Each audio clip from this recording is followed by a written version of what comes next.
इथं या ठिकाणी गुप्त गोदावरी त्र्यंबकराजाचे या ठिकाणी स्थान आहे.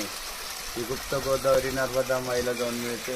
अतिशय सुंदर हे स्थान आहे आणि आता सगळ्यांचं घ्या, आता जेवढे तेवढ्यांचं घ्या. आपण उभे आहोत. हे आहे गुप्त गोदावरीचे ठिकाण आणि हे आहे वाघमुख. त्र्यंबकेश्वर भगवान की जय. गुप्त गोदावरी माता की जय. लय आनंद आला बा. या ठिकाणी त्र्यंबकराज, गुप्त गोदावरी, गोमुख, वाघमुख यांचं दर्शन झालेलं आहे.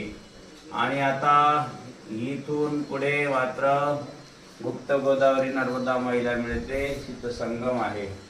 अतिशय गोड त्र्यंबक